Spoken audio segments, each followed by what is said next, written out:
Fala, João. Tá me ouvindo?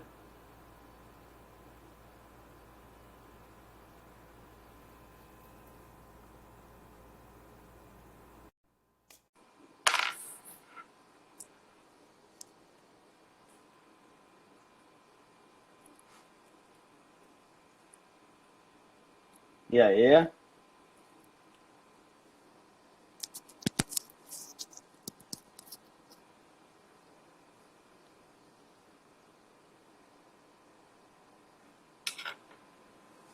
Você tá me ouvindo? Uai, por que que eu não tô te ouvindo? Eu não tô te ouvindo.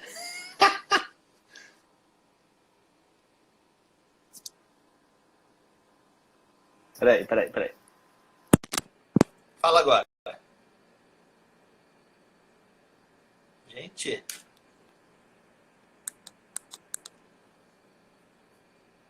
meu volume tá no máximo aqui.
Fala, galera, fala, galera.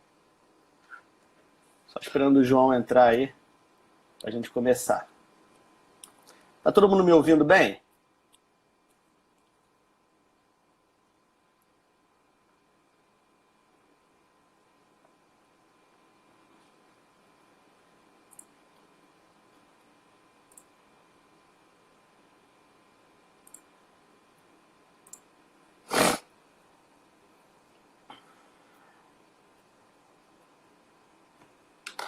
Então, peraí, porque eu te mandei uma. Peraí.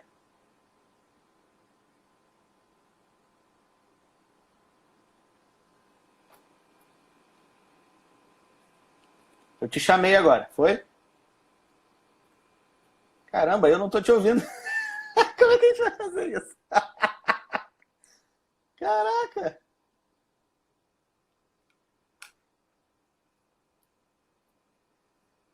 Deixa eu ver se o pessoal tá ouvindo. Vocês estão me ouvindo? Estão ouvindo o João?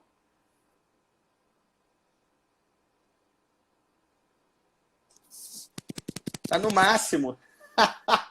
É, vamos fazer Libras. Núcleo é não, que não está ouvindo o João. Bota os nomes, gente. João não, Bruno sim.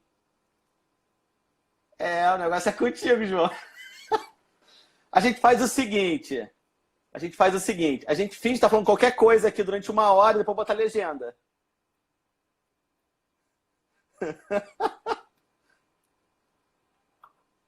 Que saco, cara.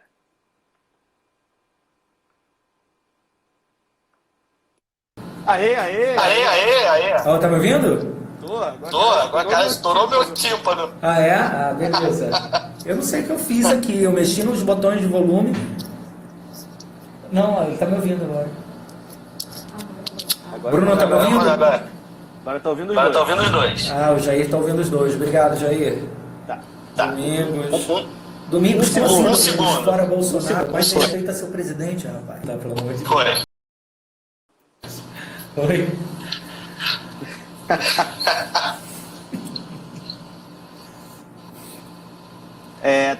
Tá dando aquele negócio, você tá pelo teu volume, tá muito alto aí pra tu. Eu baixei o volume, mas aí é complicado de te ouvir. Tá dando microfonia ainda ou não? Deixa eu... Deixa eu...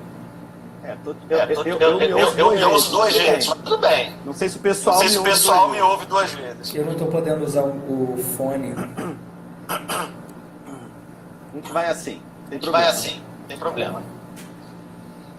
João, Diga. eu tenho feito essas lives para me divertir. Para me divertir. Né? E Tá. tenho cada semana convidado um amigo diferente aí pra gente bater um papo. E já tive umas coisas bem legais aqui. Só um minuto, né? Contar uma historinha rápida para entender. Eu fiquei pensando nisso agora, antes da gente entrar ao vivo. Amiguinho, vai ser assim até o final. Eu vou até falar muito agora, vou colocar na minha boca. Pô, vou baixar aqui o volume, mas... Fala aí. Não, porque eu fico dando aula com os alunos, aí os alunos sempre tem algum assunto, eu falo, porque eu conheço alguém de tal área. Não, porque eu conheço alguém que faz tal coisa. Aí os alunos ficam me zoando. Pô, o Bruno conhece todo mundo. O Bruno conhece gente que trabalha com tudo. Eu falei, acho que é mais ou menos isso mesmo. E eu acho que as lives é pra provar isso. Eu conheço todo mundo. Né? E aí, João, eu peço sempre nesses minutinhos iniciais pro meu convidado se apresentar, falar um pouquinho. Por que você chamei aqui, né? Será que eu sou maluco? Ou você realmente faz alguma coisa que é interessante aí pra gente conversar? Bom, meu nome é João Ricardo Oliveira, meu nome é artístico. Eu costumo dizer que eu tenho duas vidas, né? Vamos dizer assim. Eu sou professor de matemática e física, né? Curso preparatório, curso pré-vestibular e tal. Essa foi minha primeira atuação profissional, né? No mundo das exatas, né? Dou aula até hoje, estava dando aula até agora, até uma hora atrás estava dando aula, né? Pelo Zoom, né? Que é como a gente consegue dar aula agora, né? E aquilo que eu tinha até te falado mais cedo, a gente está trabalhando mais até na quarentena, no professor, né? Do que presencialmente, né? Porque presencialmente você chega lá, dá aula, vai embora, acabou, maravilha. Mas assim você tem que trabalho antes, trabalho durante e trabalho depois, né? Porque você tem que preparar a aula, você tem que dar aula, depois tem que editar a aula, enfim. E eu, né, pouco tempo depois que comecei a dar aula, eu comecei a fazer teatro. Foi onde eu realmente me identifiquei, é o que eu chamo de incêndio pessoal, é o meu incêndio pessoal, é o que me inflama, é o que me consome, né? Então, assim, eu sou uma pessoa que eu acho que eu tenho o meu lado de exatas e eu tenho o meu lado de humanas também. Inclusive, eu levo esse lado de humanas para as exatas. Eu procuro abordar as exatas de uma forma pouco ortodoxa, né? Pouco convencional, né? De uma forma que não é a que normalmente é aplicada, né? E aí eu comecei a fazer teatro com 20 e poucos anos, o que eu considero tarde, mas foi quando eu conheci isso. E comecei como ator, claro, né? Fazendo cursos livres, depois me profissionalizei, fiz o curso profissionalizante, hoje eu sou um ator registrado, tenho cadastro na Globo, né? Já fiz participações em novelas, em filmes, em longas-metragens, em curtas-metragens. E eu sempre fui muito proativo em tudo, né? Tanto na questão da aula quanto na questão da arte, né? Eu sempre fui muito de levar as coisas, de fazer as coisas acontecerem, né? De não esperar as circunstâncias certas, porque não tenho pai famoso, sabe? Não moro na Gávea, não frequento Baixo Leblon, entendeu? Então, não tenho abdômen de tanquinho, entendeu? Então, que isso? Não tem. Quer que eu mostre? Não, obrigado. Eu já vi no Jesus. Então, assim, se a gente... Hã? Eu já vi no Jesus. Já, né? Que também não era. Emagreci pra caramba, mas mesmo naquela época não consegui chegar no abdômen de tanquinho, enfim. Então, assim, eu não tenho as circunstâncias ideais, as circunstâncias perfeitas, né? Para as coisas acontecerem. Então, eu tenho que fazer, eu tenho que correr atrás, tenho que levantar, né? E aí eu sempre fui de escrever, sempre fui de dirigir, sempre fui de produzir, né? Então, o Gustavo, um pouco, ele tá doido pra ver, que eu sei. Tá?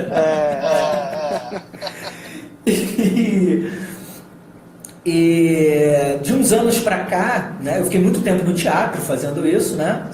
E de uns anos pra cá, uns 5 ou 6 anos pra cá, eu comecei a levar eu fiz alguns cursos de formação em audiovisual, em cinema, e eu comecei a levar essa postura mais propositiva, né? Porque até então eu só tinha no audiovisual trabalhado como ator, né? Eu tinha feito alguns trabalhos como ator apenas. Eu era muito realizador, eu tinha uma atitude muito realizadora no teatro, e no audiovisual eu ficava mais nessa posição de fazer, né? de esperar as circunstâncias. Eu sempre vi o audiovisual como um meio muito menos democrático, e desculpe se isso for polêmico, se alguém ficar revoltado, enfim, muito menos polêmico. Fique relaxado. Muito menos. O casal da polêmica não chegou ainda, mas deve estar chegando. Ah, tá. Quem é o casal da polêmica? É o Flávio e a Clara. Ah, tá. É o Flavinho. O audiovisual sempre foi um meio muito menos democrático e inclusivo, né, do que o teatro, né? O teatro sempre abraçou, sempre, né? Ele é absurdo. Se tem uma coisa que a gente pode dizer a respeito do teatro, é a inclusão, né? Ele abraça, né? Ele traz, enfim. E o audiovisual sempre teve, e tem hoje, apesar de toda a facilidade de se fazer audiovisual, em comparação com, sei lá, 15 anos atrás, eu não vou falar de 50, vou falar de 15 anos atrás, né? Pela questão do barateamento dos equipamentos. Hoje em dia a gente faz filme, a gente faz existem longas metragens feitas com celular. Tudo bem que não é qualquer celular, né? Claro. Mas ainda assim, isso é infinitamente mais acessível do que era há 20 anos, 25 anos, 15 anos atrás, né? Agora, deixa eu aproveitar que você está se apresentando, mas deixa eu fazer uma pergunta. Você está falando de inclusão para nós, atores, né? Para nós, classe artística, correto? Uhum. Tá, beleza. Porque para nós, classe artística... sim. Você está confiando. Né? Peraí que deu um lagzinho aqui. Para nós, classe artística que você está falando, é isso ou não? Isso, não, claro. Sim, né? Tá dando outro lag. Não sei se você está me vendo. Tô te vendo, tá tudo normal para mim. Alô, Bruno? Para mim, alô. Oi. Deu um lagzinho aqui. Tá, mas tudo normal. Tudo normal para mim. Não, olha só, veja bem. Eu tô falando, como é uma apresentação, eu tô falando isso de um ponto de vista pessoal. Isso, correto. Egoisticamente falando, né? Ele é um instrumento de inclusão, né, para o artista, como o Domingos está falando, de mudanças, claro, ele é uma ferramenta de mudança, né? Eu estava hoje fazendo uma aula, eu estou fazendo licenciatura em teatro, né, na Estácio agora. Depois de anos, resolvi fazer licenciatura em teatro. E o professor está falando de Brecht, né? E de como Brecht usou e propôs isso, né? O teatro como uma ferramenta, né? O teatro para ele não era entretenimento, né? Eu não vou para o teatro para me entreter, para chorar ou para rir, né? Era uma ferramenta, era um objetivo, era um meio para um fim, né? De transformação, né? Eu acho assim que para o público, agora do ponto de vista do público, nós ainda estamos longe disso. Mas o audiovisual está ainda mais longe disso. Eu não estou falando de uma produção popular, de novela, sabe? Claro que tem um apelo popular. O alcance é, gigantescamente maior. Né? Mas a gente está falando de entretenimento, a gente está falando de puro entretenimento, né? A gente não está falando de uma transformação, de uma provocação, né? De um convite à reflexão, enfim. Agora, do ponto de vista do artista, o teatro é mais inclusivo, ele abraça mais do que o audiovisual. Então eu sempre fiquei nessa posição de esperar o convite acontecer no audiovisual, né? Esperar as circunstâncias aparecerem, né? E o Jair está reclamando do áudio. O áudio vai ser isso. A minha voz é muito bonita, então vocês vão ouvir sempre 2 vezes a minha voz. Vai ser assim. A medida é essa, né? Tá, é isso aí. E aí, de uns 5, 6 anos para cá, eu comecei a escrever roteiros, a participar de festivais de roteiro, a produzir curtas-metragens, participar de festivais de curtas-metragens, né? Então, eu estou dando aula de audiovisual agora, né? Lá no Núcleo de Teatro, estou fazendo meu jabá aqui, claro. Né? Claro. Então, eu comecei a viver o audiovisual de maneira mais ativa, né? Do que até então, né? Não abandonei o teatro, né? Continuo Inclusive a gente está com um trabalho de pesquisa já há 2 anos, que a gente ia estrear agora, no primeiro semestre de 2020, a gente não estreou de teatro, né? Agora estou falando de teatro. A gente não estreou por causa dessa situação toda. Tinha 2 curtas-metragens que estavam na fila para a gente filmar também no primeiro semestre, né? A gente não tem previsão de quando a coisa vai ser filmada agora, enfim, tá tudo, né? Tá tudo em suspenso. E é isso, eu sou um tentador, né? Eu tento fazer minhas coisas, eu tento produzir, eu tento escrever, eu tento realizar, entendeu? A gente, né, tem as frustrações que são inerentes a quem faz arte, né? Eu acho. Você já passou da fase do tentador. Acho que você ainda tenta muitas coisas, mas também já realizou muita coisa. Não, claro. A gente tem que valorizar o que a gente realiza. Claro. Não, mas a gente nunca vai deixar de ser tentador, né? A gente nunca vai deixar de... Eu acho que quando a gente chegar numa situação de... Hoje eu estava vendo um vídeo do Zé Celso, né? O cara tá, sei lá, 70, 80 anos, eu não sei a idade dele exata, né? Mas é um cara que, porra, é o que eu falo do incêndio, sabe? Quando ele tá falando do teatro, ele se incendeia, ele se inflama de uma forma... E aquilo é óbvio, pelo amor de Deus, que eu não tô me comparando a Zé Celso. Óbvio que não é isso. Mas assim, é o fato daquilo consumi-lo de uma forma, sabe? E assim, eu admiro tanto isso numa pessoa, quando você consegue localizar o incêndio pessoal de uma pessoa, porque tem gente que não tem, ou ainda não achou, né? Sim. Infelizmente. Mas assim, quando você encontra uma pessoa, e a gente que é professor, você que é professor, que eu sou professor, eventualmente a gente encontra um aluno que fala sobre uma coisa, que ele faz uma coisa, sei lá, ele toca o boé, sei lá, ele faz uma, sei lá, qualquer coisa. E assim, que não te diz nada, né? Ele faz uma coisa que não me diz nada, que não dialoga comigo, beleza. Só que quando ele fala daquilo, ele se incendeia de uma forma, e eu respeito pra caramba isso, sabe? Eu acho isso admirável. A pessoa que encontra esse incêndio pessoal, a pessoa que encontra essa coisa que quando ela começa a falar daquilo, ela se inflama, sabe? E o cara com 70, 80 anos de idade, eu não sei a idade do Zé Celso, ele falando, você vê que ele estava inflamado. Então a gente nunca vai deixar de ser essa pessoa, sabe, que está... Claro, né, tem várias coisas que eu tenho orgulho de já ter conseguido, claro, né? Mas é sempre uma briga, né? A gente sempre tem a sensação de que a gente quer muito mais do que aquilo que a gente já fez, né?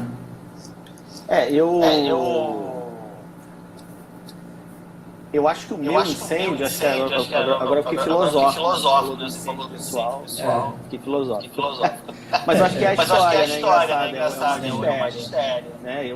Você conhece algo, nem todo mundo que está assistindo me conhece, mas assim, eu tenho 25 anos de teatro, mas eu adoro fazer teatro, adorei, né? Uma época da minha vida. Mas eu acho que o magistério é que me incendeu, na verdade. Me incendiou, desculpa. Criei uma palavra nova. Incendeia, não incendiou não. Porque você vive isso ainda. E isso, Bruno, assim, não é fazendo média, não é fazendo eco, não, a você. Sendo bem sincero, é verdade, é fato. A gente percebe isso, entendeu? Eu te conheci como ator, eu te conheci como diretor, eu te conheci como administrador da Casa de Cultura, eu te conheci como administrador da casa de festas lá da Aderema, né? Como organizador de eventos. A gente não pode falar os nomes, não estão me patrocinando. Ah, beleza. Inclusive, assim, ó, a Boêmia. Eu te conheci, né, nesses vários aspectos aí. E assim, de longe, como eu te vejo mais preenchido, mais incendiada de fato, quando você começou a dar aula, quando você... E eu percebo o mesmo de você. Com teatro e com cinema. Uhum. E aí, vamos pro nosso papo? Vamos pro nosso papo. Eu queria falar sobre cinema, porque assim, eu sou apaixonado por cinema. Por ver cinema, não por fazer. Eu não gosto muito, mas tudo bem. Vou falar aqui de novela. Obrigado, Ana Paula. Eu fiz 2 anos de faculdade de cinema. Você sabe disso. Sim. Nem todo mundo que está assistindo a gente sabe.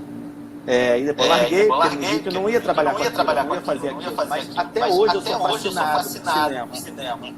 Inclusive, ano passado eu tive um projeto na escola de trabalhar história e filosofia com filmes, com cinema. Né? E aí me deu vontade de falar isso, né? Porque as pessoas às vezes têm isso, que tem o cinema como um lazer. E eu acho que tudo bem ser um lazer. Nenhum problema. Mas é mais do que isso, né? Assim, tem coisas por dentro, por trás, que eu acho legal a gente bater um papo aqui hoje sobre isso, mostrar para as pessoas que estão vendo a gente que o cinema tem mais a oferecer do que só como é que se diz? Entretenimento. Um entretenimento. Né? Não só o cinema, a arte no geral, né? Sim. A arte no geral é uma... Eu vejo, pelo menos, não vou querer aqui definir o que é arte, tá? Claro. Lembrei, deixa eu fazer um parênteses aqui rápido. Quando eu falei agora de definir o que é arte, eu lembrei de uma polêmica que teve alguns anos atrás, uns 5, 6 anos atrás, com aquele trabalho dos macaquinhos, lembra? Que era o pessoal nu.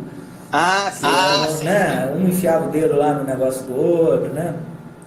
E houve uma polêmica, aquilo foi mega falado, porque tinha patrocínio, né? Tinha dinheiro público ali, né? Tinha lei de incentivo. E aí eu lembro de uma discussão que eu tive com artistas até na época, que eu falava assim, cara, você tem todo o direito de não gostar de alguma coisa, você tem todo o direito de não gostar de uma coisa, mas você não tem o menor direito de dizer o que é arte e o que não é arte. Exatamente. Entendeu? Quem é você, seja quem for, quem é você, seja você quem for, para dizer o que é arte, né? Eu tenho todo o direito de não querer ir ver. Eu pego um release, por exemplo, desse trabalho que eu estou citando, né? Não vou ver, porque eu não vou gostar, não vou ver. Eu sou contra eles fazerem isso? Não, eu sou mega favorável a que eles façam isso. Entendeu? Eles têm o direito de expressão deles, seja qual for. Assim como eu tenho o direito de não gostar, eu tenho o direito de gostar, eu tenho o direito de não gostar, eles têm o direito de se expressar de alguma forma. Claro, por quê? Claro. Porque se eu levantar uma bandeira de que aquilo não é arte, de que aquilo não pode ser produzido, de que aquilo não pode ser patrocinado, com dinheiro privado, com dinheiro público, não interessa, de que aquilo não é válido, de que aquilo não é digno, eu abro o precedente para que no futuro alguém diga que o que eu faço não é digno. Exatamente. Eu abro o precedente para que no futuro alguém me restrinja artisticamente ou expressivamente. Não precisa ser artista. Não precisa ser artista, qualquer pessoa, né? Eu abro precedente para que no futuro, né, eu seja artista ou não, não interessa, artista, arquiteto, médico, engenheiro, não interessa, entendeu? Que eu tenha a minha liberdade de expressão restringida, entendeu? Então, assim, eu tive uma discussão era um colega, não era um amigo, um colega meu que era artista até na época, e ele, assim, destruindo o trabalho, né, dizendo que aquilo era um absurdo, né? E Então, eu não posso, a Áurea, né, fez uma pergunta, eu não posso dizer o que é arte, você não pode, Bruno não pode, ninguém pode, está muito além da capacidade de qualquer um de nós, eu não posso, eu posso dizer, Áurea, desculpa, né, a gente vai acabar desviando, eu posso dizer o que eu gosto e o que eu não gosto. Eu posso não gostar do cachorro amarrado, eu posso não gostar do pessoal pelado, um enfiando o dedo no cu do outro. Eu posso dizer o que eu gosto e o que eu não gosto. Ponto final. Eu não posso dizer o que é arte e o que não é arte. Eu posso prepotência, arrogância. Eu posso, além do não gostar, dizer não concordar, porque eu não concordo. Não concordar, ok, mas eu vou defender o direito da pessoa fazer. Assim, eu vou defender o direito. Eu vou defender o direito da pessoa se expressar de alguma forma. Porque eu acho assim, na minha humilde opinião, na minha humilde concepção, arte é sinônimo de expressão. Arte é sinônimo de você se expressar de alguma forma, né? De você atingir o outro, de você fazer o seu universo interno alcançar o universo interno de outra pessoa, sabe? Contato, é comunhão. E a Áurea não, mas a mim você já não, você amava o Bruno. A Áurea será uma convidada em breve aqui do bate-papo. Né? Sabe tudo do samba, e a gente vai conversar sobre samba, sobre origem das africanidades brasileiras. Bacana, Áurea, parabéns, isso aí. Então, a Áurea está assistirei. Não morrer na galeria. Assistirei, Áurea, assistirei. E...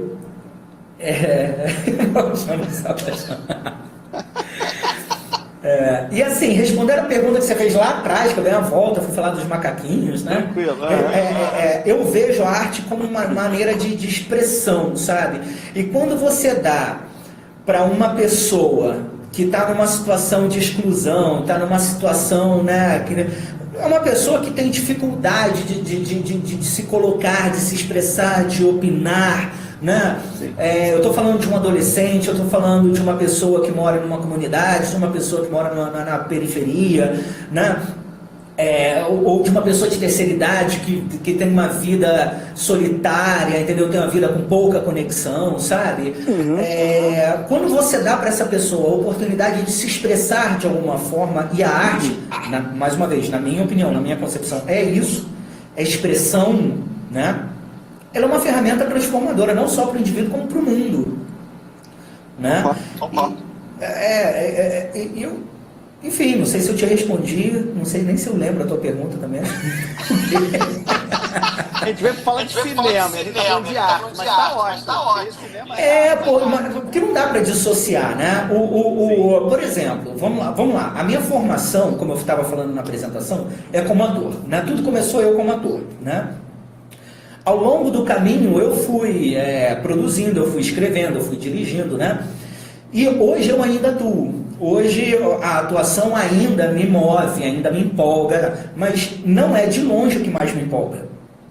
O que mais me empolga, eu te digo de coração, o que mais me inflama, o que mais me dá tesão, sabe? Hoje em dia, de longe, é roteiro e direção, sabe? Se bobear até mais roteiro.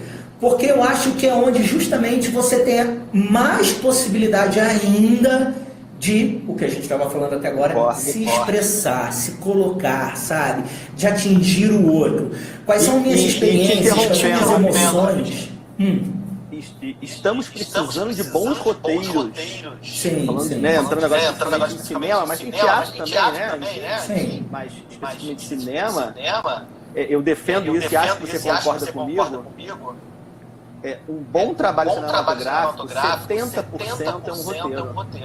É um bom roteiro. Um bom roteiro é uma boa história. Sim, eu posso ter um péssimo roteiro e bilhões de dólares de efeitos especiais, provavelmente vai ser um filme bosta. O roteiro, ele é a gênese do filme. Não é? Um bom roteiro, um roteiro bem escrito. Olha o Domingos. Tô lendo ninguém reclamando. Um bom roteiro bem escrito, muitas vezes se basta.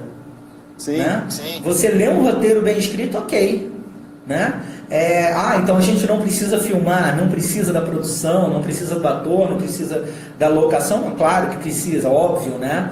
O roteiro é uma obra que não está acabada em si, né? É uma obra que não se resolve em si. Ele não é como livro, por exemplo, né? Literatura. Né? Literatura é uma obra que é feita para dar conta dela mesma em si. O roteiro não, né?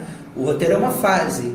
Mas é como você falou, é 70%, 80%, né? Um roteiro bem escrito, e eu acho que isso realmente falta. A gente tem uma questão muito mercadológica, né? Sim. Netflix, por exemplo. A Netflix é a grande referência do audiovisual hoje. Quem não assina, assiste ou usa a senha da namorada, né? Não é meu caso, claro, mas... Não, lógico. Não. Mas ela usa a minha da Globoplay, então tá tudo certo. Quem não tem algum acesso, né, à Netflix, né, hoje, mas a visão da Netflix é uma visão mercadológica, né? Então, assim, não sei mais uma vez se eu vou ser polêmico aqui. Tirou? Ah, beleza. Não sei se eu vou ser polêmico aqui mais uma vez, né? Mas assim, muita coisa que a gente assiste em Netflix, porque é linha de montagem, tem que produzir, né? E assim, a grande maioria é sofrível em termos de roteiro, né? A Áurea fez uma pergunta bacana, né? Como é que está o mercado para quem está começando como roteirista? Eu acho... Deixa eu antes responder a pergunta do Carlos, que é interessante também, e eu respondo mais rápido. Aí, Áurea, eu já respondo a sua, tá? Um diretor pode escrever um bom roteiro? Carlos, com certeza. Com certeza. E, por outro lado, um bom diretor não consegue salvar um mau roteiro. Entendeu? O mau roteiro não tem salvação. Não tem salvação. Você pode pegar o melhor diretor, a melhor produção, o melhor elenco, a melhor locação, a melhor pós-produção. Cara, se começou mal, se a semente é ruim, né? Agora, o diretor pode estragar um mau roteiro? Fato, pode sim. Né? É a gênese. Agora, você quer perguntar alguma coisa? Eu queria responder a pergunta da Áurea, que eu acho uma pergunta interessante. Não, pode falar. Eu estou te ouvindo numa boa, te ouvindo melhor até agora. Então, vamos seguir. Tá? O mercado tá muito, Áurea, muito promissor, né? Eu vou dizer que ele está fervilhando, eu acho que ainda não, tá? Ainda não. Mas ele tem muito potencial, ele está prometendo isso, né? Por causa do streaming, por causa da internet, né? Por causa da revolução que a Netflix começou, porque é uma revolução que ela começou, né? Então vamos escrever, Áurea, vamos escrever. Nós temos a Amazon entrando forte no Brasil, nós temos a HBO entrando forte no Brasil, né? Porque audiovisual no Brasil, até alguns anos atrás, até poucos anos atrás, era sinônimo de Rede Globo. Então, se você tinha alguma relação direta ou indireta, seja o que for, com Rede Globo, beleza, você existia no audiovisual, né? Fora isso, era muito difícil. Claro que existem coisas, né? Mas assim, é tudo muito periférico, né? Mas assim, hoje em dia a gente tem players, né, no mercado que estão dando muito mais oportunidades, estão começando a oportunizar, né? E eu acho que isso vai se potencializar muito mais nos próximos anos, né? De demanda desse tipo de necessidade. Tem uma coisa, ó, o Norton me chamou outro dia, não lembro de como é que é. Trendsetter, não sei, né? Porque eu falei uma coisa que depois se tornou alguma coisa assim. Acho que é isso, trendsetter, não sei, não lembro o termo que ele usou. Mas eu estava outro dia conversando com a Carol sobre isso. Como é que os estúdios, estou falando de Disney, estou falando de, sabe, a Disney manda no mundo. Qualquer dia eu vou descobrir que eu fui feito na Disney, porque tudo é Disney hoje, a Disney está comprando o mundo, né? Pô, A NASA Hã? A NASA. NASA? Eu acho. Daqui a pouco a Lua da Disney. Como é que eles não têm ainda esses grandes estúdios, né? O Warner, né? Como é que eles não têm o canal de streaming próprio deles ainda? Eu não sei, eu não conheço os meandros desses peixes grandes, tudo que eu falar aqui é na base do achismo, mas eu não sei se existe algum tipo de contrato, algum tipo de relação contratual com as grandes empresas de distribuição, com as grandes empresas de salas de exibição, entendeu? Para que durante alguns anos a coisa se mantenha do jeito que ela é feita hoje e por uma questão contratual eles ainda não façam porque, cara, no dia que eles fizerem, no dia que a Marvel, vamos lá, no dia que a Marvel tiver um canal de streaming, no dia que a Disney tiver, a Marvel é da Disney agora, não é isso? Né? Então, no dia que a Disney tiver um canal de, cara, no dia que a Warner... Ela não tá pra lançar na Disney mais? Não sei, não tô sabendo. Ela tá pra lançar. Pois é, e assim, no dia que isso acontecer, vai ser mais um passo, mais um degrau nessa revolução do audiovisual que a gente já vive, né? A Netflix acho que deu o start disso, né? Tudo é muito novo, né? A gente tá é muito cruel isso, porque quem é novinho, quem é adolescente, tem seus 20 e poucos anos, se adapta muito mais fácil às coisas do que quem tem mais alguma idade, né? Claro. E a gente que já tem mais idade, seus 40 anos por aí, né? A gente sofre mais, né, para entender a gente está acostumado com um modo de fazer as coisas e já não é mais aquilo. Eu estava conversando outro dia também com a Carol. Como assim? Mais uma vez, vou dar um chute aqui. Como o YouTuber é uma coisa que já está se tornando obsoleta. O YouTuber está se tornando obsoleto. Você tem hoje a figura do streamer, que é o cara que faz ao vivo, ele está fazendo ao vivo lá, sabe?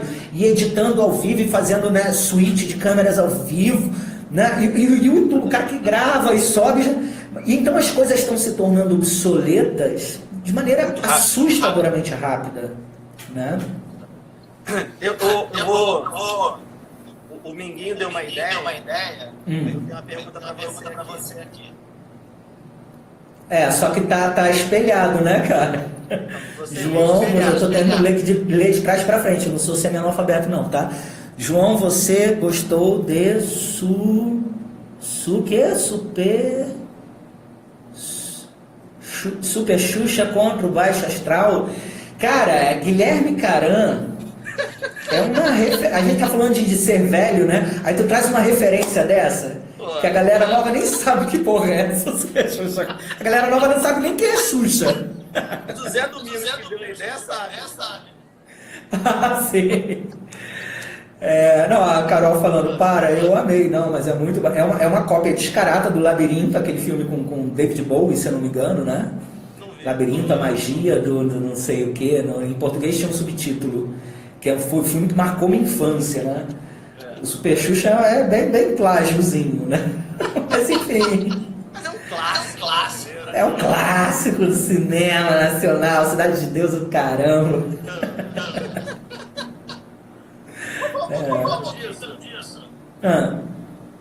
Não entendi. Vamos falar. Eu vou precisar aumentar um pouquinho, eu não estou te ouvindo aqui, vou precisar aumentar um pouquinho. O cinema... Agora? Agora tô. Tá. Eu tava longe. Tá. É porque com o fone eu posso me aproximar. Vamos falar disso do cinema, dessa cinema. Pode ser cinema brasileiro, se achar mais confortável.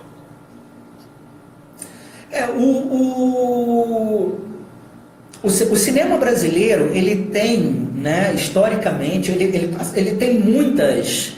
ele encontra muitas dificuldades de se estabelecer como uma indústria estruturada, uma indústria sólida, né? A gente vê ao longo do século XX, né, principalmente assim, mais década de 30, década de 40, né? O cinema com fases, né, de ascensão, decadência, ascensão, decadência, né? É uma alternância. E o cinema no Brasil nunca teve uma vida muito separada, muito independente de questões políticas, né? Mesmo quando ele não trata de questões políticas, mesmo quando ele não... Eu estou falando do fazer, eu não estou falando de roteiro de filme, né? Como ele tem, por exemplo, nos Estados Unidos. Você falou uma coisa interessante sobre a questão do cinema brasileiro. Como lidar com a indústria. E aí é legal para quem está assistindo a gente, porque assim, o cinema estadunidense é uma indústria há muito tempo. Né? Desde a década de 20, quer dizer, está fazendo 100 anos, aí no mínimo, os Estados Unidos encaram o cinema, produção cinematográfica como o Brasil. E o Brasil, não sei se hoje alcançou isso ou não. Acho que não. E aí eu queria que você falasse sobre isso, sobre essa relação. O cinema, claro que o cinema, né, como tudo, como todo processo, né, está passando por muitas revoltas, muitas revoluções, muitas mudanças, né? Nos últimos anos o cinema, claro que não está blindado, né, a isso, né? Então, assim, a gente vive nos Estados Unidos, os Estados Unidos vivem hoje uma era, né, uma era positiva do fazer cinematográfico. Não, né? Já teve, né, eras muito melhores antes. Está numa fase difícil, está num momento difícil, mas o difícil deles é o maravilhoso nosso. Né? A decadência deles é o nosso sonho, né? É o que a gente gostaria de alcançar e nunca alcançamos. Né? Então, os Estados Unidos, até porque né, existem alguns temas que a gente tem um certo medo de tocar, né, de ser mal compreendido, mas enfim, vamos lá. A sociedade judaica nos Estados Unidos é muito forte, né? O Israel aí já não tem nenhum teor pró, anti, nada aqui, tá? Nada. Mas assim, Israel é Israel hoje por causa dos Estados Unidos, né? E assim, a comunidade judaica em questão de negócios, em questão de investimento, de fazer uma coisa acontecer, ela é né, ela não tem paralelos, né? E assim, lá na história, é difícil, quando você estuda a história do cinema estadunidense, né, até hoje, é difícil você encontrar alguma coisa, alguma produtora, algum estúdio, algum grande diretor que não tivesse alguma relação, né, com a comunidade judaica, né? Então, e eles sempre foram muito independentes, eles sempre foram financeiramente muito independentes por todo o histórico deles. Claro, isso tem que ser. Eles têm que criar uma estrutura de sobrevivência magnífica, né? Para eles sobreviverem até hoje nas condições, né? Tudo que aconteceu, né? Levando em consideração tudo que aconteceu. Então, eles têm uma estrutura de negócios, de investimento, assim, canais de televisão, não só estúdios de cinema, teatros, né, Broadway. Então tem a presença ali dessa estrutura econômica, né, muito bem definida. A gente não tem nada parecido aqui. Então, mesmo na década de 40, por exemplo, com o Vera Cruz, né, até com cinema novo, é muito louco isso, eu não estava vendo isso hoje, mesmo com cinema novo, que tinha uma coisa de quebra de paradigmas, de vamos fazer o diferente, vamos fazer o novo, eles tinham patrocínio de bancos, sabe, de bancos estatais, entendeu? Com toda a bandeira deles. Cinema novo é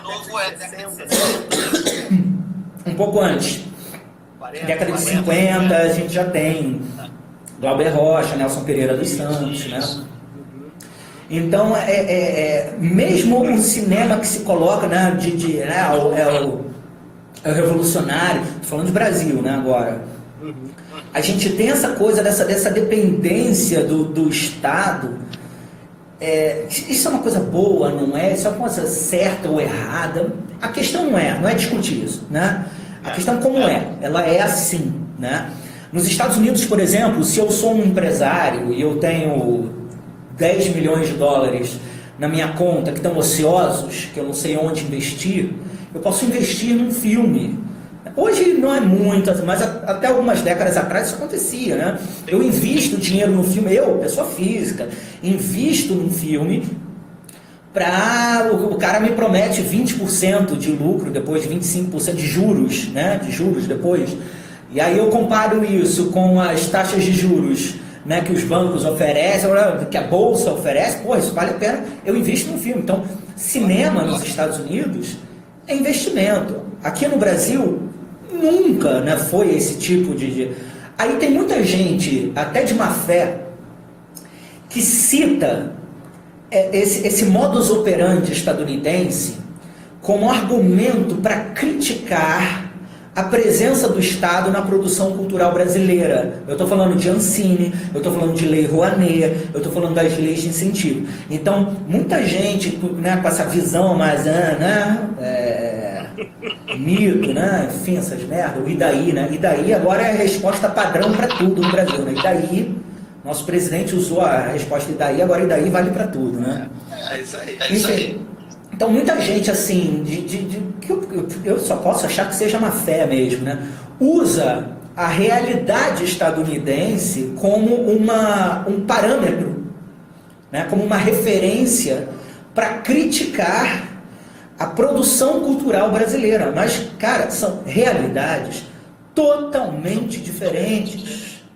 Você pode ter sua opinião, é que nem a gente está falando do que é arte, do que não é arte lá, o que eu gosto, do que não. Você pode ter opiniões, você pode ter críticas, mas existe uma questão de realidade, né? No Brasil, você vai ter um empresário que vai investir dinheiro dele num filme, vírgula, se esse filme tiver uma lei de isenção fiscal, que aí esse dinheiro que está sendo investido, ele vai descontar do que ele paga no imposto de renda, então ele não está correndo risco no final das contas. Mas pode surgir um negócio bom aí, ó.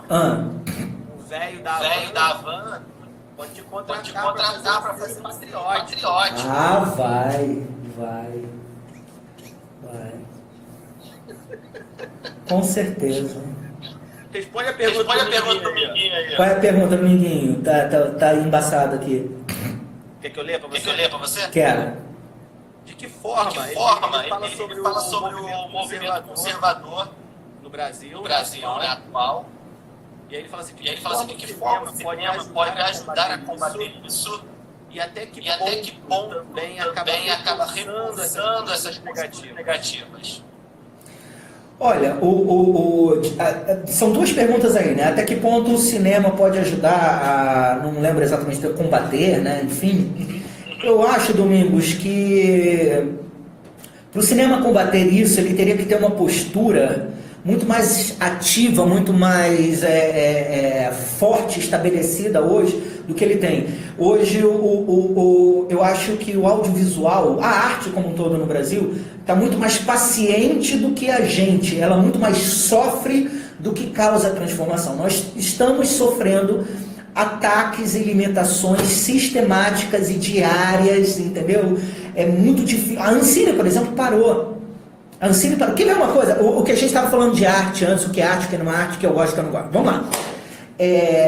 Eu já fiz alguma peça de teatro com dinheiro da Lei Rouanet? Não, nunca fiz.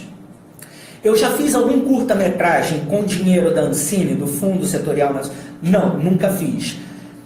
Tá, então eu vou, por causa disso, por nunca ter usado isso, eu vou ser contra a Lei Rouanet, porque eu, egoisticamente falando, do meu ponto de vista egoísta, porque eu nunca usufruí disso. Não, eu quero que elas continuem existindo. E quem usa, ótimo. É claro que isso tem que ser, né, analisado, isso, né, tem que evitar excessos, né, absurdos, né, distorções. Mas eu quero que essas ferramentas continuem existindo. O que eu usei de Ancine até hoje foi para registrar meus filmes, né, fazer registro. Nunca ganhei um centavo deles, mas eu quero que ela continue existindo. Agora, o que é Ancine hoje? Em comparação ao que ela era 2, 3 anos atrás, cara. A Ancine está praticamente sucateada. A nossa secretária da cultura... Eu ia falar agora. É uma surtada, cara. namoradinha do Brasil. Ela surtada, ela é sua namoradinha, minha não. Sua, minha não. É uma surtada. E ainda assim, se fosse uma surtada ativa, pelo menos, se fosse uma surtada que fiz. Mas cadê ela? Exatamente. Entendeu? Então, assim, Domingos, respondendo a sua pergunta, eu acho muito difícil, na realidade, assim, claro que sempre tem alguma coisa que a gente possa fazer, sempre tem alguma coisa que a gente tem que tentar fazer, pelo menos, mas eu acho muito difícil hoje, na realidade que a gente está, tem que continuar lutando, claro, mas a gente conseguir transformar alguma... Olha o filme do menino, como é que é o Wagner Moura. Qual filme? Olha quanto tempo do Marighella.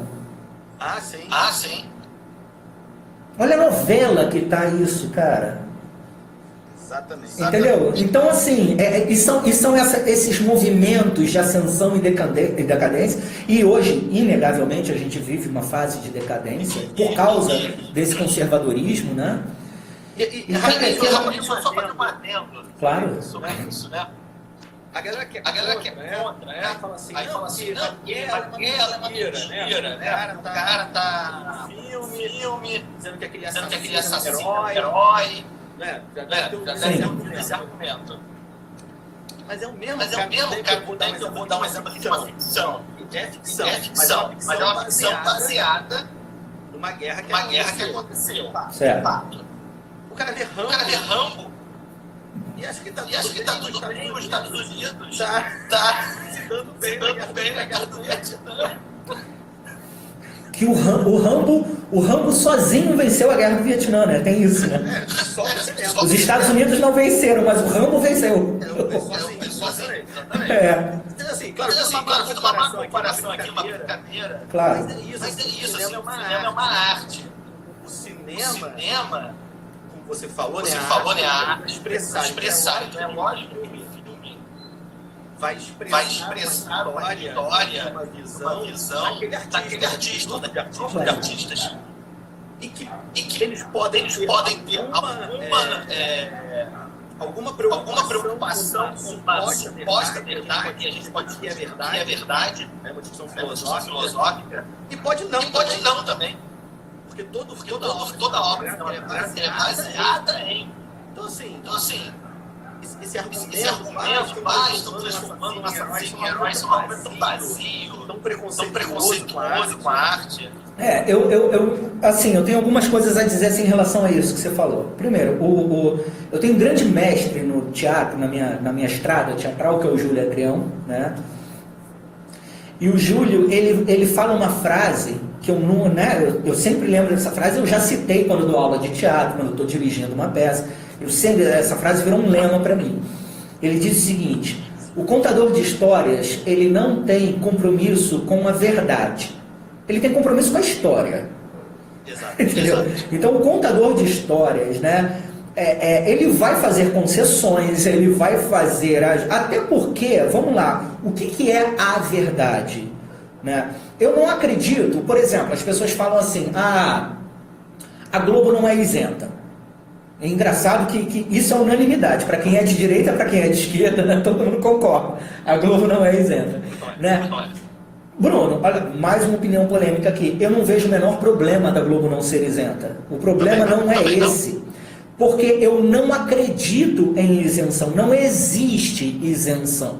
Quando você vai contar alguma coisa, quando você vai escrever alguma coisa, uma redação, quando você vai contar um acidente que você viu na rua para um colega seu, você está se colocando naquilo, você está colocando suas experiências de mundo, suas visões, seus preconceitos, suas referências, né? Então não existe um relato isento, né? Não é isso que me incomoda na Globo. O que me incomoda, claro, é o fato dela... se dizer isenta, isso é escroto, entendeu? Ela se colocar como isenta, né? Que não existe jornalismo, não existe documentário isento, não existe, né? O Democracia em Vertigem, por exemplo, né? Que foi tão criticado, cara, mas não existe. Se você vai contar uma história, por mais que você queira se ater a fatos, a realidade, por mais, né, que você queira, né? Aí isso é um documentário, isso não é uma ficção. Você está dando o seu ponto de vista. Aquilo vai sair repleto, né? Aquilo vai sair né, das suas opiniões, das suas, até mesmo na hora de você fazer a edição. E no Democracia uma coisa que eu elogiei foi exatamente isso. Nos primeiros 5 minutos do filme, a autora do filme deixa claro sim. o lado dela e o ponto de vista dela. Claro. Sim. Ela deixa claro, isso aqui é uma visão específica. Sim. E acabou, quem quiser. Sim. Então, assim, quando o cara faz um filme em que o Rambo, voltando, né, o que a gente estava falando, que o Rambo sozinho vence a guerra do Vietnã, isso não de fato me incomoda, entendeu? É o mesmo papo que a gente estava tendo lá atrás sobre o que é arte. Ele tem a visão dele, a expressão dele, entendeu? Não acho que isso seja o problema, que a sua expressão, né? Que a diretora do Democracia em Vertigem, ou seja lá qual for a referência que você use, a questão é a pessoa pegar uma referência dessa, seja ela qual for, e usar como se fosse um fato, como se fosse uma referência absoluta, indiscutível, né? E pautar, ainda mais numa época como a gente vive hoje, de fake news, que muita gente se informa por WhatsApp, né? Por grupo de WhatsApp, né? Então, a ficção ela faz parte do ser humano, né? Desde lá da época das cavernas, nós contamos histórias uns para os outros, né? A gente precisa disso, da história, do entretenimento, né? Agora, a gente precisa fazer o discernimento e separar o que é o que é um entretenimento de fato do que é uma informação, né? Claro.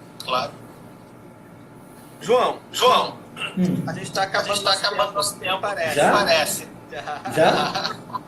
Domingos fez outra pergunta aqui, ó. Putz, Domingos, não me pergunta isso não, cara.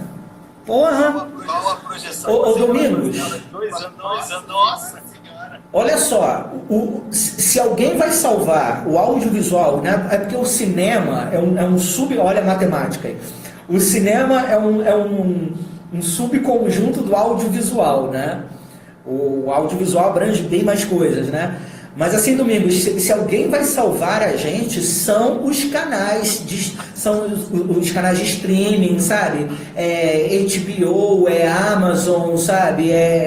Netflix, sabe? Porque assim, o fazer cinematográfico foi capciosa, né? Eu sei que foi, Domingos. O fazer cinematográfico do jeito que a gente conhece até hoje, né? Da forma como a coisa é feita e pode ser feita no Brasil hoje, eu não vejo o menor futuro, eu não vejo a menor... eu vejo o cerco se fechando cada vez mais, sabe? As oportunidades secando, sabe? Um ataque constante. É triste, né? A gente fica até meio deprimido de falar dessas coisas, né? Eu vejo dois anos pobres. 2 anos, né? Eu acho bem pobres aí. Sim, não. Você, tirando essa questão de coronavírus, que também é uma variável nessa equação, mas tirando, mesmo que não houvesse essa variável aí, a gente vai continuar com produções sendo feitas, claro. Mas se eu fosse você, 17, Minha Mãe é uma Peça, 39, sabe? A gente vai, né, ter essa... Não que elas não tenham, de novo, o direito de serem feitas, o direito de serem produzidas, o direito de serem vistas, tem sim. Mas a gente tem uma questão puramente mercadológica, né? Puramente... É a televisão no cinema, é a televisão na tela grande, né? São filmes que quando você assiste, você fala, tô vendo televisão, tô vendo Multishow, né? Tô vendo a mesma coisa que eu vejo na televisão, né? João, Diga. 1 minuto e 20 segundos. E agradecer muito você ter aceito o convite. Pô, eu que agradeço. Pra gente. Queria agradecer todo mundo que durante essa 1 hora nos assistiu. E convidá-los amanhã. Eu vou estar batendo um papo sobre o dia do trabalho.